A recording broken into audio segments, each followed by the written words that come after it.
और चलते चलते गुज़िश्ता 3-4 दिन पहले जो कुछ हुआ हरियाणा में, मेवात में, आप लोग अगर वहाँ के वीडियो देखेंगे, हालात देखेंगे, तो मैं 2-3 दिन से सोशल मीडिया पर वहाँ के जो मुसलमान और हिंदू भाई जो रहते हैं आपस में हज़ारों साल से इकट्ठे, अगर उनकी वीडियो सुनते हैं तो पता लगता है कि मुकामी लोगों में तो कोई आपस में नाराज़गी ही नहीं है। और अगर सोशल मीडिया वालों को देख लेंगे या आजकल जो बड़े बड़े मीडिया घराने उनमें से कुछ को देख लेंगे, तो पहले रवाज होता था कि कई बार 2 लोग आपस में नाराज़ होते थे तो तीसरा सुलह कराने आता था। आजकल इन्होंने रवाज बदल लिया कि अगर 2 लोग नाराज़ हों तो तीसरा नमक छिड़कने के लिए आता है। तो अपने आप को उन लोगों में कभी शामिल नहीं करना जो नमक छिड़कना चाहते हैं। इस्लाम ने अमन का पैगाम दिया, मोहब्बतों का पैगाम दिया है, भाईचारे का पैगाम दिया है। नफरत के लिए कोई जगह नहीं है। हमारे माशरे में नफरत के लिए कोई जगह है ही नहीं। नफरत की सियासत भी नहीं, नफरत का दीन भी नहीं।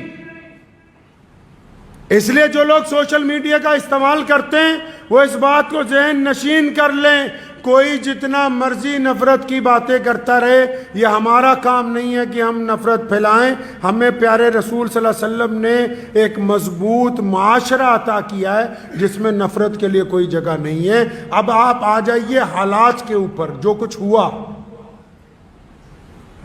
अगर वहां के मुकामी लोगों से पूछेंगे क्या हुआ, तो वो कहते हैं जी हमें नहीं पता किसने किया।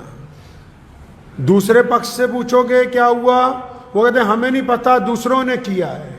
अगर दोनों से एक बात पूछें कि कसूरवार कौन है, कसूरवार कौन है, तो दोनों लोग एक ही बात कहते हैं कि जी सरकार की बड़ी नाकामी है।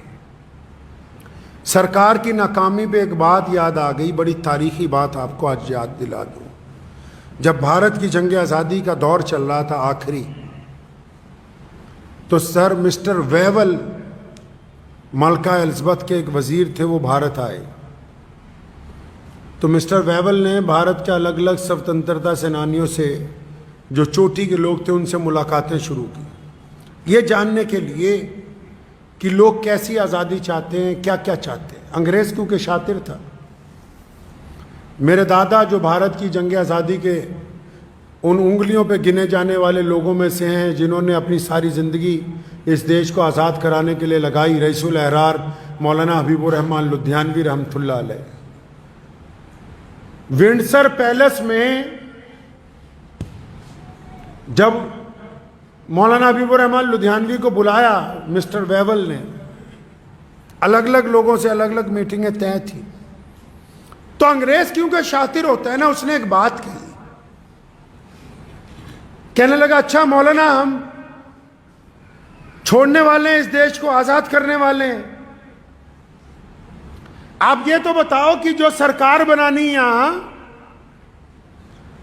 जो निजाम बनाना है, तो सरकार का धर्म कौन सा होगा, सरकार का मजहब क्या होगा। क्योंकि अंग्रेज ये समझता था ये जो नीति है लोगों को आपस में लड़ाने की, ये इस मिट्टी में ये बीज अंग्रेज ने बोया। अंग्रेज ये समझता था कि भारत का इतना बड़ा मौलवी है, लाखों लोग इसके पीछे चलते हैं, तो मैं इनसे ही पूछूं कि जब आजाद हो जाएगा देश तो सरकारी धर्म क्या होगा।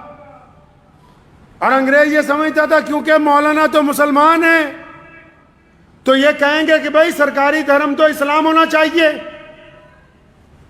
फिर जब दूसरे आएंगे उनसे पूछूंगा, वो कहेंगे नहीं इनका नहीं हमारा होना चाहिए।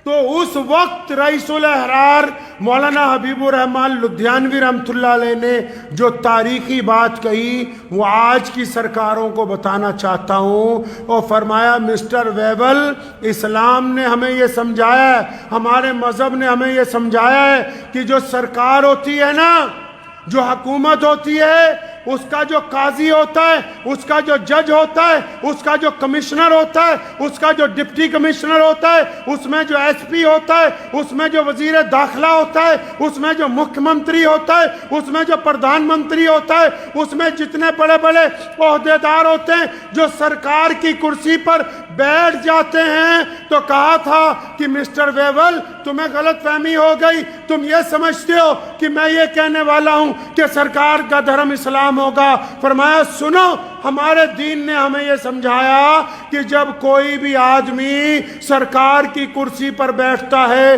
तो उसका मजहब इंसाफ होता है, उसका मजहब अदल होता है, वो लोगों के साथ बराबरी करता है, उस वक्त वो किसी एक मजहब को चाहने वाला नहीं होता।